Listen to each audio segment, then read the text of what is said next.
بسم الله الرحمن الرحيم الرحمن علم القرآن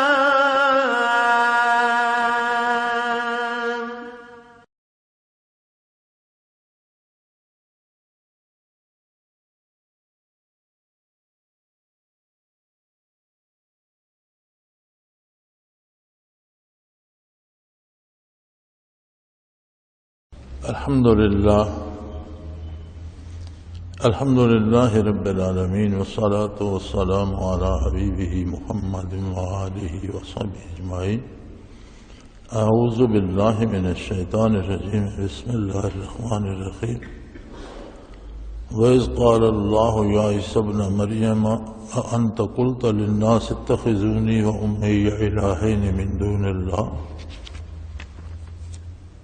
قال سبحانك ما يكون لي أن أقول ما ليس لي بحق إن كنت قلته فقد علمته تعلم ما في نفسي ولا أعلم ما في نفسك إنك أنت علام الغيوب ما قلت لهم إلا ما أمرتني به أن اعبدوا الله ربي وربكم وكنت عليهم شهيدا ما دمت فيهم فلما توفيتني كنت أنت الرقيب عليهم وأنت على كل شيء شهيد إن تعذبهم فإنهم عبادك وإن تغفر لهم فإنك أنت العزيز الحكيم.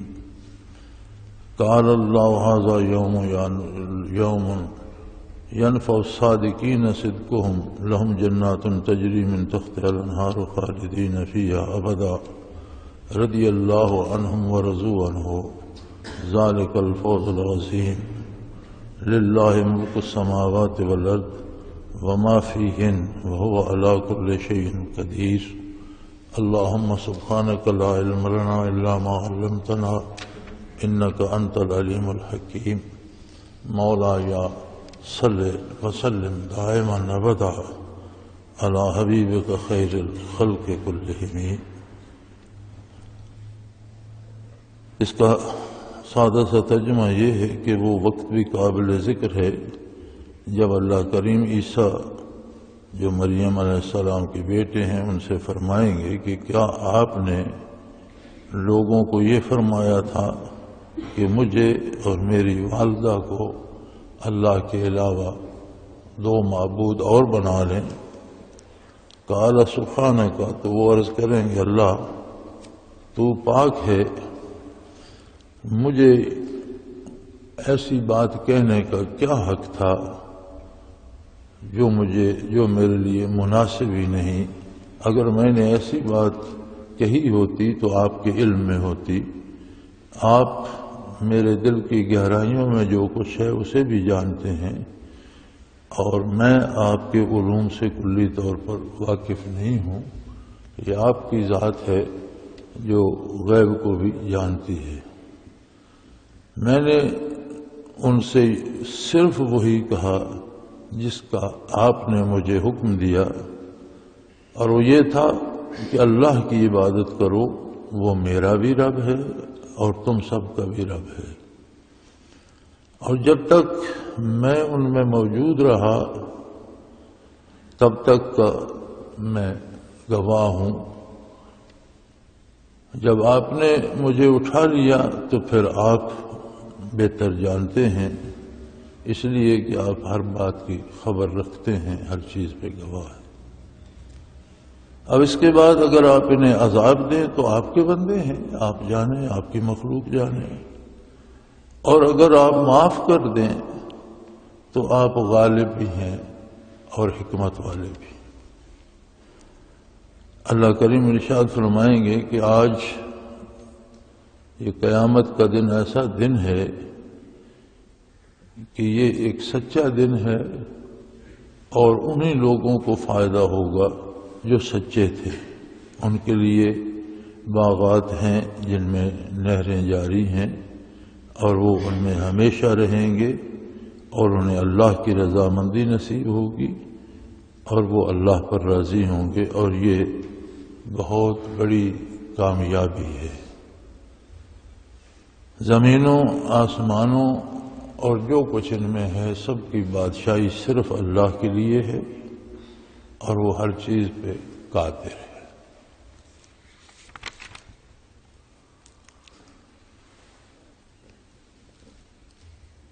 سو فرمایا وہ وقت بھی یاد کرو، یعنی دنیا کی زندگی میں بندے کو اتنا نہیں مصروف ہو جانا چاہیے کہ اسے روز حشر یاد ہی نہ رہے۔ دنیا میں بے شمار نظام ہیں، اس وقت بھی ہر ملک کا ایک اپنا نظام ہے، ہر قوم کا ایک اپنا نظام ہے، اور جو بھی نظام بنایا جاتا ہے وہ برائی اور جرائم کی روک تھام کے لیے بنایا جاتا ہے اور لوگوں کی بھلائی کے لیے بنایا جاتا ہے۔ اب دنیا میں ایسی اقوام بھی ہیں جہاں اس کے بنائے ہوئے نظام اور قانون پر عمل درآمد کرنے کے لیے ان کے ادارے پوری جان فشانی سے کام کرتے ہیں، اور برسوں لگے رہیں تو بھی جرائم کی کھوج لگا کر چھوڑتے ہیں۔ دنیا کے کسی کونے سے مجرم کو گرفتار کرنا پڑے تو بھی کرتے ہیں، بہت بڑی محنت کرتے ہیں، لیکن اس کے باوجود ان ممالک میں بھی جرائم کی شرح بڑھتی رہتی ہے، کم نہیں ہوتی۔ ہمارے ہاں تو ہماری بدقسمتی یہ ہے کہ پہلی بات تو یہ ہے کہ یہاں کوئی نظام ہے نہیں۔ ہمارے ملک میں پاکستان میں جو نظام ہے یہ انگریز نے جب بر صغیر پر قبضہ کیا اور لوگوں کو غلام بنا لیا تو اس نے غلاموں کے لیے ایک نظام بنایا تھا، اور یہ بات بھی یاد رکھنے کے قابل ہے کہ غلام کا صرف ایک حق ہوتا ہے کہ اسے زندہ رہنے کا حق دیا جائے۔ اسلام نے تو اسے مساوی حقوق دیے ہیں، لیکن باقی دنیا کے نظاموں میں غلام کے لیے اس کی کوئی ملکیت نہیں ہوتی، بلکہ وہ محنت کرتا ہے اور جو آقا ہوتا ہے فائدہ سارا اس کو جاتا ہے۔ ایسا ہی نظام انگریزوں نے یہاں بنایا تھا کہ عام لوگ یہاں کی آبادی محنت کرے اور اس کے فوائد تاج برطانیہ کو جائیں۔ ہماری بدقسمتی یہ ہے کہ انگریز کے چلے جانے کے بعد 63 برس بیت گئے، نظام ابھی تک وہی، اسے آپ نوآبادیاتی نظام کہیں یا غلامانہ نظام کہیں، کالونیل سسٹم یا سلیوری سسٹم، وہی چل رہا ہے، جس کا نتیجہ یہ ہے کہ ہم یہ بھگت رہے ہیں کہ عام آدمی روٹی کے ٹکڑے کو بھی ترستا ہے اور امراء کے کتے بھی گوشت کھاتے ہیں، اچھا کھانا کھاتے ہیں، نرم بستروں میں کتے بھی سوتے ہیں، جبکہ غریب کو گھر چھپانے کے لیے جگہ نہیں ملتی۔ یہ اس نظام کی خرابی ہے کہ جتنی محنت مشقت لوگ کرتے ہیں وہ ساری حکمران اڑا لے جاتے ہیں، اور حکمران طبقہ عیش کرتا ہے اور غریب بھوکا مرتا ہے۔ تو جن ملکوں میں ان کے نظام پر ان کے ادارے بڑی محنت کرتے ہیں، کام کرتے ہیں، وہاں تو جرائم ختم ہو جانے چاہیے، لیکن ختم نہیں ہوتے۔ ایک دفعہ امریکہ میں نیو یارک شہر کی بجلی 9 گھنٹے بند رہی۔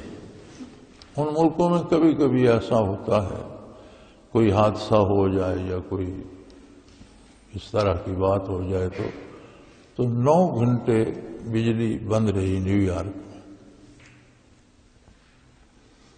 9 گھنٹے میں ڈاکے، لوٹ مار اور آبرو لوٹنے کے جو واقعات پولیس کے پاس رجسٹر ہوئے وہ 36,000 تھے 9 گھنٹے میں۔ ان دنوں عرب میں شاہ فیصل رحمت اللہ علیہ کی حکومت تھی، اس کے بعد وہ امریکہ کے دورے پہ گئے تو ان پہ یہ سوال کیا گیا کہ آپ نے جو نظام رائج کر رکھا ہے اس میں قاتل کی گردن اڑا دی جاتی ہے، چور کا ہاتھ کاٹ دیا جاتا ہے۔ یہ عجیب و غریب نظام ہے اور آپ کی حکومت اسے چلا رہی ہے۔ تو انہوں نے فرمایا کہ تم آتے جاتے رہتے ہو، ہر جگہ ہر حال سے واقف ہو، تم نے عرب میں کتنے لوگوں کے کٹے ہوئے ہاتھ دیکھے؟ آبادی کا کچھ پرسنٹ وہ بنتے نہیں۔ تو انہوں نے کہا تمہارے نظام کا کمال یہ ہے کہ 9 گھنٹے تمہاری بجلی بند ہوئی، اور تمہارے جرائم کی شرح یہ ہے کہ 36,000 مقدمات درج ہوئے، اور جن لوگوں نے درج ہی نہیں کرائے وہ اس سے زیادہ ہوں گے شاید۔ ہمارے کئی سالوں کے، تمہارے 9 گھنٹوں کے ہیں، ہمارے کئی سالوں کے 36,000 مقدمات نہیں بنتے۔ وہ نظام امن کا ضامن ہے، اس لیے ہم نے رائج کر رکھا ہے۔ تو یہ جو اسلامی نظام ہے، اس میں امن کی ضمانت کیوں ہے؟ اس میں بات یہی ہے کہ بنیاد اس بات پہ ہوتی ہے کہ اللہ کی بارگاہ کو یاد رکھو۔ بنیاد ایمان باللہ سے ہوتی ہے۔ ظاہری جتنے نظام ہیں ان میں کمزوری یہ ہوتی ہے کہ اگر کوئی دیکھ نہیں رہا، کوئی شکایت نہیں کر سکتا، کہیں کوئی چوکیدار نہیں ہے یا پولیس نہیں ہے، تو قانون تو دیکھ نہیں رہا، جو جی چاہے کرو۔ لیکن جب ایمان نصیب ہوتا ہے، اللہ کی عظمت پہ یقین ہوتا ہے، تو روز حشر سامنے ہوتا ہے، اللہ کے حضور کھڑا ہونا ہے، اللہ کی بارگاہ میں جواب دینا ہے، اور کوئی ایسی جگہ نہیں جہاں اللہ موجود نہ ہو، وہ دیکھ نہ رہا ہو، وہ جانتا نہ ہو۔ تو بندہ مومن اسلامی نظام میں اپنی بھی پوری کوشش کرتا ہے کہ وہ جرم سے بچے۔ مثلا رمضان شریف آ جاتا ہے، ہم دیکھتے ہیں کہ ہر امیر غریب مسلمان کوشش کرتا ہے روزہ رکھنے کی۔ امیروں کے پاس بھی مواقع ہوتے ہیں، گرمیوں کا موسم ہے، گھر میں فریج بھی ہے، ٹھنڈا پانی بھی ہے، کمرے میں اکیلے دوپہر کو سو رہے ہیں، کوئی اٹھ کر پانی نہیں پیتا۔ اسے کوئی حکومت یا پولیس یا شہر کا کوئی بندہ تو نہیں دیکھ رہا ہوتا۔ دیہات کے ہمارے چرواہے، ہل چلانے والے مزدور تالابوں پہ جاتے ہیں، پانی پہ جاتے ہیں، غسل کرتے ہیں، وضو کرتے ہیں، نماز پڑھتے ہیں، لیکن ایک گھونٹ پانی کا پیتے نہیں۔ کیوں نہیں پیتے؟ وہ ایمان ہے کہ اللہ میرے پاس موجود ہے، اللہ کریم دیکھ رہا ہے۔ غریب آدمی کے گھر میں بھی تو پانی تو ہے، وہ گرمیوں کی دوپہر میں اندر گھس کر کیوں نہیں پی لیتا؟ وہ نہیں پیتا، کیوں؟ اس لیے کہ اسے کل فرد قیامت یاد ہے، اس نے اللہ کے حضور پیش ہونا ہے اور اللہ موجود ہے۔ اس منظر کو اللہ کریم فرماتے ہیں یاد رکھو۔ وَإِذْ قَالَ اللَّهُ يَا عِيسَى ابْنَ مَرْيَمَ، وہ وقت یاد رکھو کہ جب انبیاء سے بھی پرسش ہوگی۔ انبیاء تو معصوم عن الخطا ہوتے ہیں، اور نبی تخلیقی طور پر ہی نبی ہیں، اور عصمت خاصہ نبوت ہے، نبی سے تو غلطی نہیں ہوتی۔ پھر بعض پرس کس بات کی ہوگی؟ بعض پرس اس بات کی ہوگی کہ جو لوگ اپنی طرف سے چیزیں ایجاد کرتے ہیں اور ان کو کہہ دیتے ہیں یہ دین ہے، اس کے کرنے کا ثواب ہے۔ کوئی بھی رسم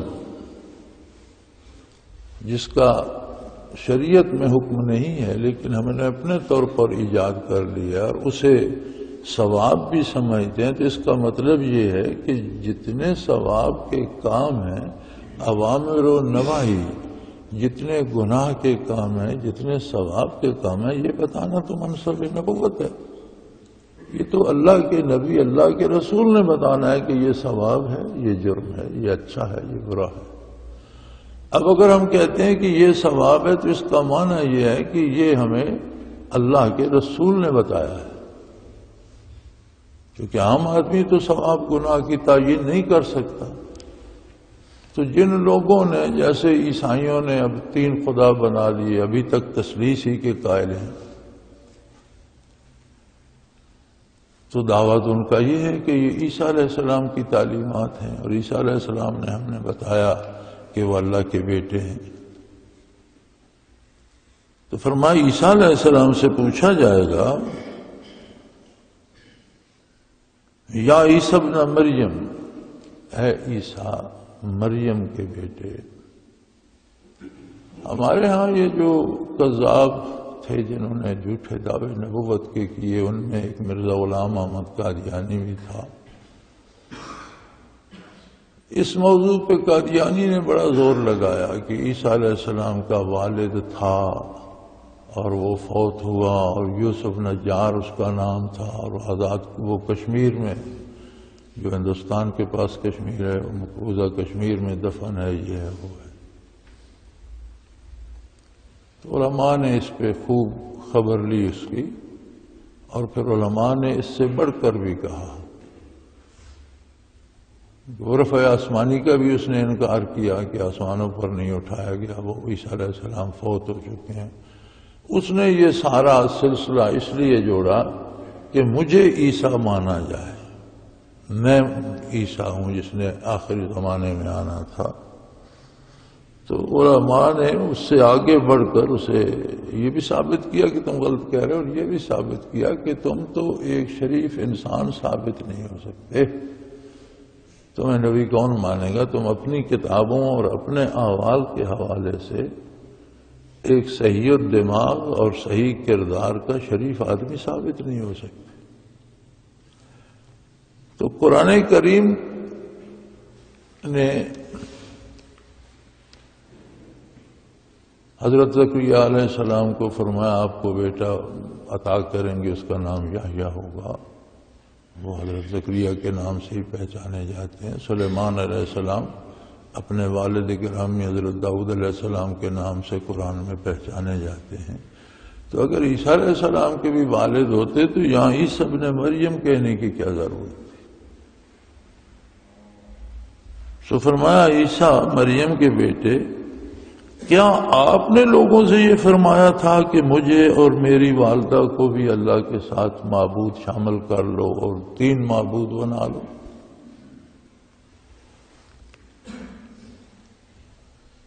انبیاء پر سوال اس لیے ہوگا کہ جو کسی نبی کی امت کام کرتی ہے اور اس کام کو ثواب بتاتی ہے، اس کا مطلب یہ ہوتا ہے کہ یہ تعلیمات نبوت میں سے ہے. تو اب اس کی شہادت نبی دے گا کہ یہ کام میں نے انہیں تعلیم کیا تھا. اب نبی وہی تعلیم کرتا ہے جس کے تعلیم کرنے کا حکم اللہ اسے دیتا ہے اور جس کا علم اسے عطا کرتا ہے. تو وہ تو بات برحق ہو گئی.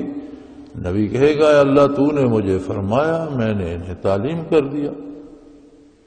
لیکن جو چیزیں ہم اپنی طرف سے جوڑ لیتے ہیں اور پھر انہیں ثواب بھی سمجھتے ہیں، اس کا ہم بھی انکار کر دیں گے کہ یہ تو بات میں نے نہیں کی، یہ کرنے کو میں نے نہیں کہا. اور جب انبیاء انکار کر دیں گے تو پھر ایسا کرنے والوں کے پاس کوئی جواز باقی نہیں رہے گا. ہمارے یہاں بھی عبادات میں بھی، مرنے جینے میں بھی، شادی غمی میں بھی بے شمار رسومات آ گئی. پھر رسومات کو اگر ثواب بھی سمجھا جائے تو یہ بہت بڑا ظلم ہے. مثلا آج کے زمانے میں آپ اذان کو ہی لے لیجیے، بہت کم مساجد ہیں جہاں اذان اللہ اکبر سے شروع ہو کر لا الہ الا اللہ پہ ختم ہو جائے. حضور اکرم صلی اللہ علیہ وسلم سے لے کر آج تک بالکل وہی سادہ سی اذان تھی، اللہ اکبر سے شروع ہوتی تھی، لا الہ الا اللہ پہ ختم ہو جائے. اب جب سے یہ مساجد میں سپیکر وغیرہ ہے تو ایک دفعہ پاکستان میں یہ ہوا کہ الیکشن تھے اور جماعت اسلامی والے بھی الیکشن لڑ رہے تھے، ان کے مقابلے میں شاہ نورانی مرحوم تھے، تو انہوں نے ایک سیاسی سٹنٹ بنایا ووٹ لینے کے لیے کہ اذان کے ساتھ صلاۃ و سلام شروع کر دو۔ یہ وہابی ہیں، یہ صلاۃ و سلام نہیں پڑھتے، جو صلاۃ و سلام پڑھے گا وہ سنی ہوگا، جو نہیں پڑھے گا وہ وہابی ہے، لہذا وہابیوں کو ووٹ نہ دیے جائے۔ یہ ان کا الیکشن سٹنٹ تھا ہمارے دیکھتے دیکھتے ہوئے، چنانچہ یہ رواج شروع ہو گیا۔ اب جو پڑھنے کے قائل ہو گئے تھے ان کی تعداد زیادہ تھی، شاہ احمد نورانی بھی اسمبلی میں پہنچ گئے، کوئی سیٹیں جماعت اسلامی کو مل گئیں، وہ بھی ایم این اے بن گئے۔ میری ان سے ایم این اے ہاسٹل میں بھی ملاقات ہوئی تھی شاہ احمد نورانی سے، تو ان کا مسئلہ تو حل ہو گیا، لیکن امت کا ایک بہت بڑا حصہ اس گمراہی میں پڑ گیا کہ اب وہ اذان کا حصہ بن گیا اور ہر مسجد میں، اور اتنا ضروری کہ وہ سمجھا جاتا ہے کہ جو نہیں پڑھتا اسے گمراہ سمجھا جاتا ہے۔ بڑی عجیب بات ہے، لیکن میدان حشر میں اس بات کی گواہی آقا نامدار صلی اللہ علیہ وسلم دیں گے کہ ان پڑھنے والوں کو آپ نے پڑھنے کا حکم دیا تھا کہ اذان کے ساتھ آگے پیچھے اتنا پڑھیں۔ تو جب حضور ذمہ داری قبول نہیں کریں گے تو پھر ان پڑھنے والوں کو سوچنا چاہیے۔ اب تو یہ اس قدر عام ہو گیا کہ شاید اگلی نسل کے بچوں کو یہ پتہ بھی نہ چلے کہ اصل اذان کیا ہے، کہاں سے شروع ہوتی ہے، کہاں ختم ہوتی ہے۔ تو یہ تو ایک بات ہے، مرنے پہ دعوتیں اور بغیر تقسیم وراثت کے اس کا کھانا، اور عجیب عجیب رسومات ہیں اور عجیب عجیب تماشے ہیں۔ یہاں ساتھ ہی ایک گاؤں ہے، وہاں کوئی مر جائے تو وہ 2-4 سیر غلہ لے جاتے ہیں، 15-20-10 بندے بیٹھ جاتے ہیں، اس نے غلہ اس کو دیا، اس نے اس کو دیا، اس نے، وہ پھراتے رہتے ہیں کہ یہ ایک نماز کا کفارہ، اس کی اتنے نمازیں رہ گئی تھیں، وہی 2 سیر غلہ سب کو پھرتا رہتا ہے، 15-20 بار پھرا، نمازیں معاف، کمال ہے۔ یہ دین نبی کریم صلی اللہ علیہ وسلم نے تو نہیں سکھایا تھا۔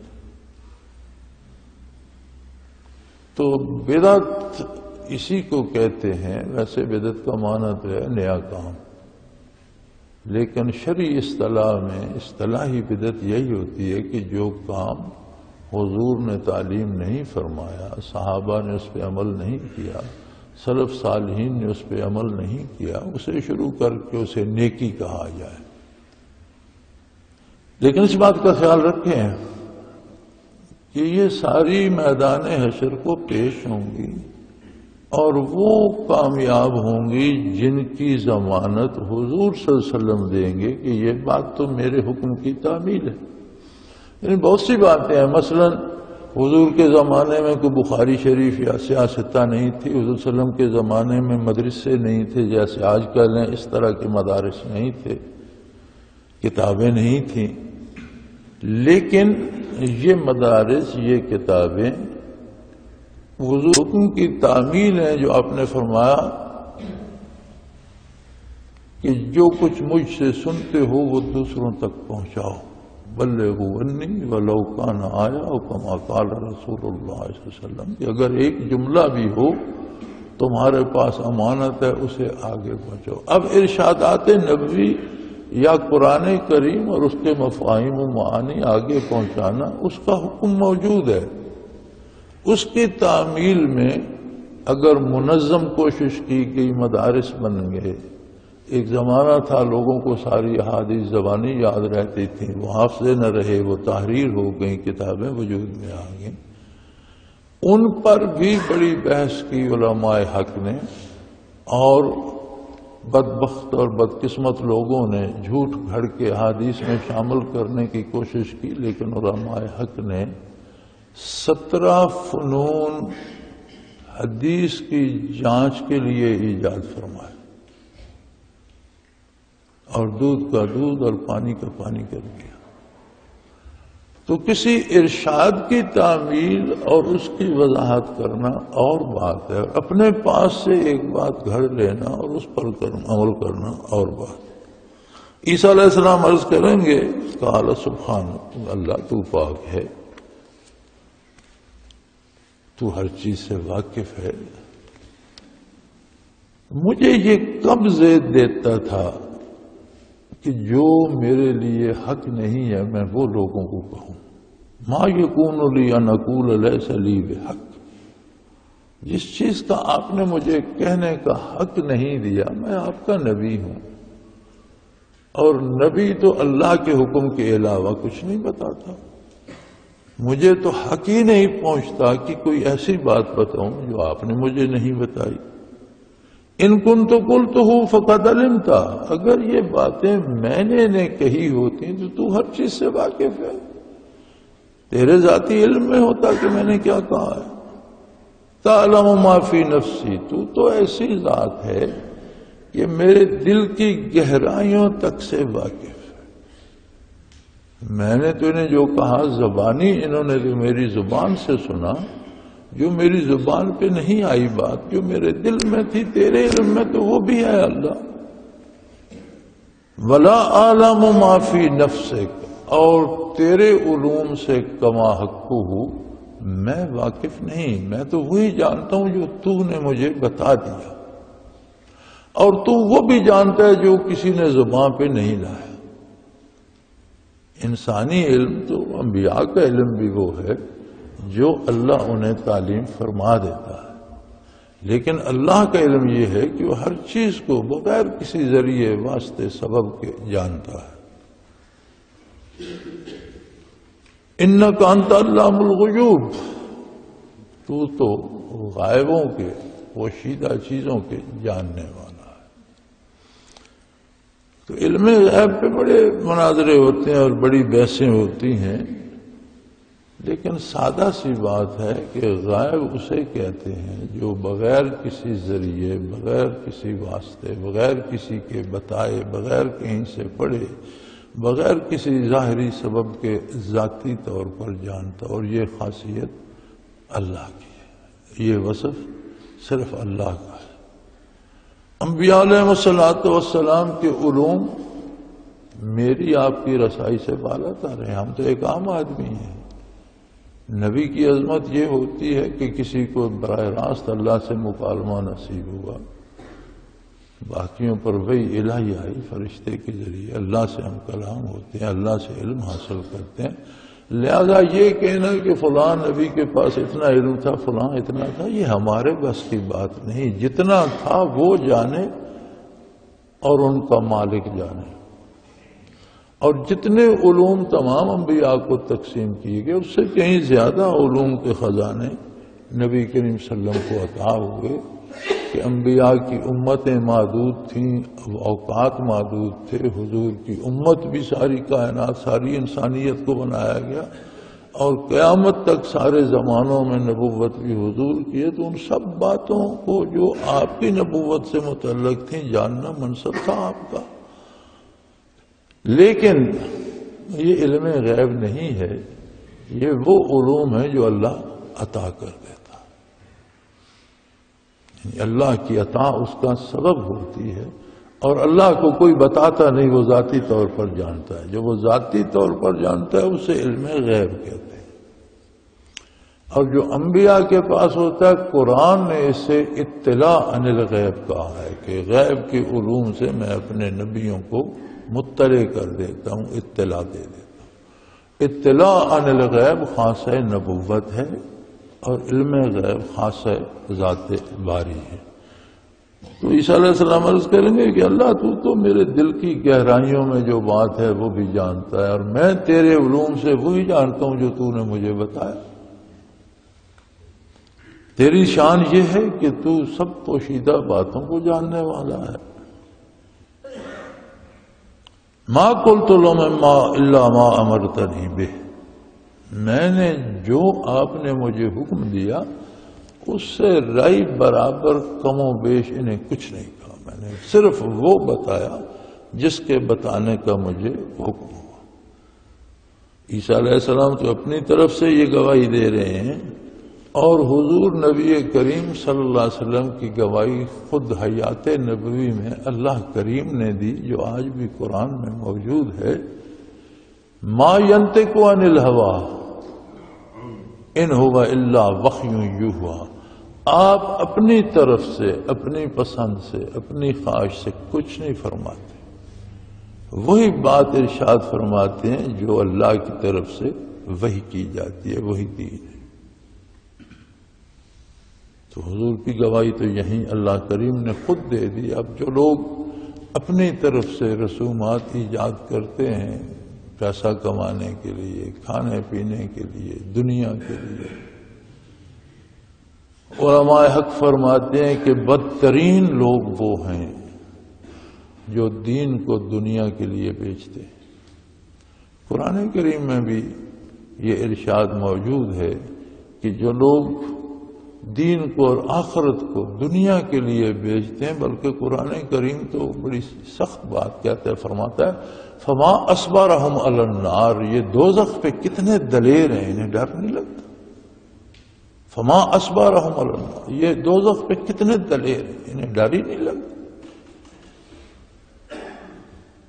سو عرض کریں گے یا اللہ میں نے انہیں صرف وہی کہا جس کا آپ نے حکم دیا، اور وہ یہ تھا ان اعبدوا اللہ ربی و ربکم، میں نے انہیں کہا کہ اللہ پروردگار کی عبادت کرو، اطاعت کرو، وہ کام کرو جس سے اللہ راضی ہو، اس لیے کہ وہ میرا بھی رب ہے اور تمہارا بھی رب ہے، میں بھی اس کی مخلوق ہوں اور اللہ کا نبی ہوں، لیکن مخلوق تم بھی ہو۔ پیدا بھی ہمیں اس نے کیا ہے، رزق بھی وہ دیتا ہے، زندگی حیات بھی اس نے دی ہے، ساری نعمتیں وہ دے رہا ہے، موت بھی اس کی طرف سے آئے گی، میدان حشر میں جواب بھی اس کے سامنے دینا ہے، سارا نظام اس کے دست قدرت میں۔ لہذا میں نے انہیں کہا کہ اللہ کی عبادت کرو جو میرا بھی پروردگار ہے اور تم سب کا بھی۔ وَكُنْتُ عَلَيْهِمْ شَهِيدًا مَا دُمْتُ فِيهِمْ، اور جب تک میں دنیا میں ان میں موجود رہا اس وقت تک میں گواہ ہوں کہ میں نے انہیں وہی تعلیم کیا یا اللہ جو آپ نے مجھے تعلیم کرنے کا حکم دیا۔ فَلَمَّا تَوَفَّيْتَنِي، جب آپ نے دنیا سے مجھے اٹھا لیا، اب اس کے بعد كُنْتَ أَنْتَ الرَّقِيبُ عَلَيْهِمْ، اس کے بعد تو خود ان پہ گواہ ہے، تو ہر حال میں جانتا ہے، ہر ایک کو دیکھتا ہے۔ یہ رسومات کس نے گھڑی، کس نے 3 خداؤں کا اعلان کیا، کس نے 3 الہ بنائے، کس نے 3 معبودوں کا تصور گھڑا، اور کس نے تیری مخلوق کو گمراہ کیا، یہ تو خوب جانتا ہے۔ انت الرقیب، رقیب بمانا بھی گواہ ہی ہوتا ہے جو ہر حال سے، ہر وقت، ہر لمحہ واقف رہے۔ وَأَنْتَ عَلَىٰ كُلِّ شَيْءٍ شَهِيدٌ، اور اے اللہ تو ہر چیز پہ گواہ ہے، جو کچھ ہو رہا ہے تیرے سامنے ہو رہا ہے، تو ہر چیز سے واقف ہے۔ لیکن انبیاء کی شان کریمی عجیب ہوتی ہے۔ لوگوں نے غلط رسومات گھڑی، بلکہ شرک ایجاد کر لیا اور 3 معبود بنا لیے اور ذمہ عیسیٰ علیہ السلام کے لگا دیا۔ وہ اپنی صفائی پیش کر رہے ہیں کہ یہ بات اللہ میں نے نہیں کہ یہ انہوں نے خود گھڑی ہے، اس کے یہ خود ذمہ دار ہیں، لیکن خفا ہو کر یہ نہیں کہتے کہ انہیں دوزخ میں جھونک دیں۔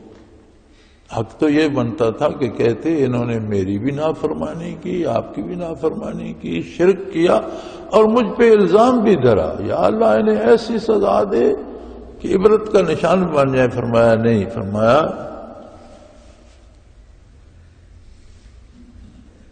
ان تعذبہم فانہم عبادک، اللہ اگر تو انہیں اس کی سزا دے تو تیرے اپنے بندے ہیں، تیری اپنی مخلوق ہے، کوئی اس میں مداخلت نہیں کر سکتا۔ تو نے انہیں پیدا کیا، تو نے انہیں ساری نعمتیں دی، تیری انہوں نے نافرمانی کی، اگر تو سزا دے تو تو دے سکتا ہے، لیکن وَإِن تَغْفِرْ لَهُمْ، اگر تو انہیں معاف ہی کر دے، فَإِنَّكَ أَنْتَ الْعَزِيزُ الْحَكِيمُ، تو تیری شان سے کیا بعید ہے، تیرا یہ بگاڑ تو کچھ نہیں سکی۔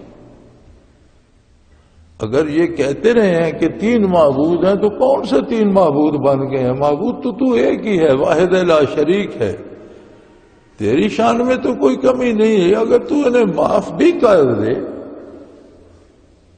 تو غالب بھی ہے اور دانا تر بھی۔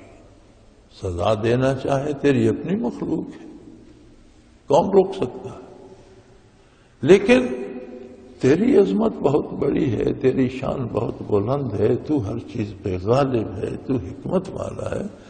اگر تو انہیں معاف بھی کر دے تو کیا بگڑتا ہے؟ تیری شان کریمی سے کیا بعید ہے؟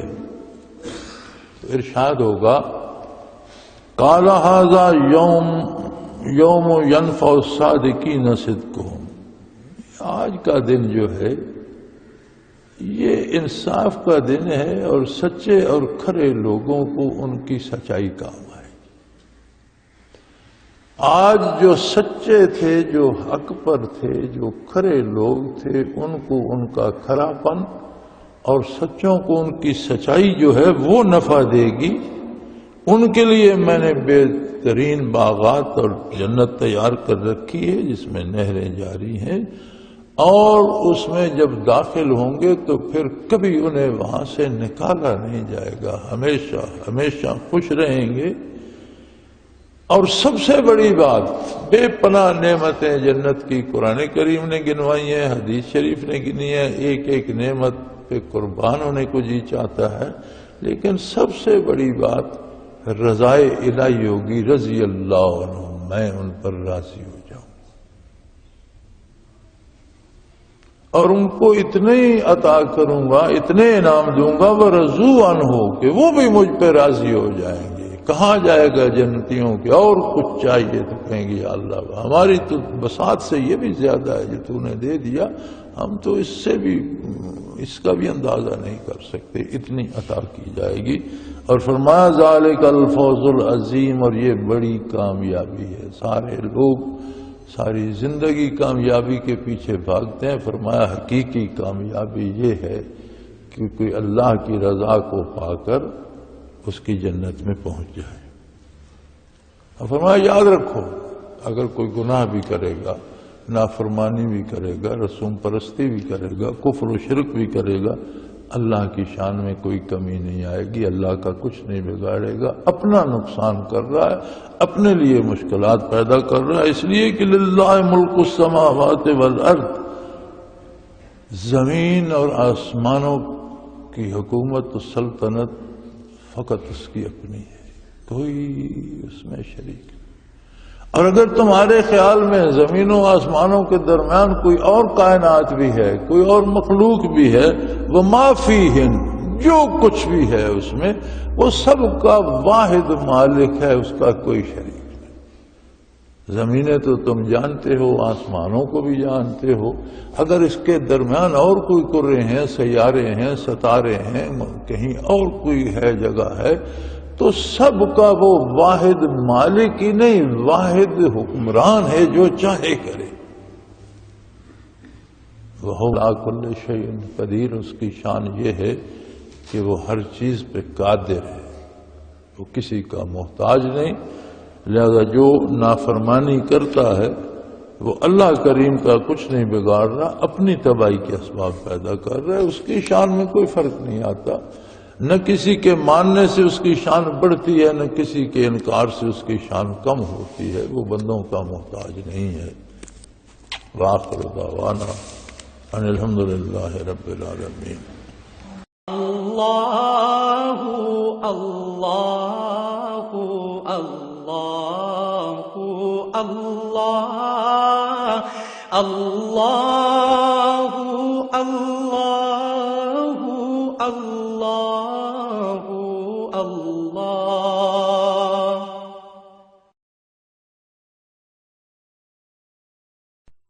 حضرت امیر محمد اکرم آوان مد ذلہ العالی دارالعرفان منارہ ضلع چکوال میں سالہ سال سے قرآن و حدیث کے اوپر خطابات کر رہے ہیں،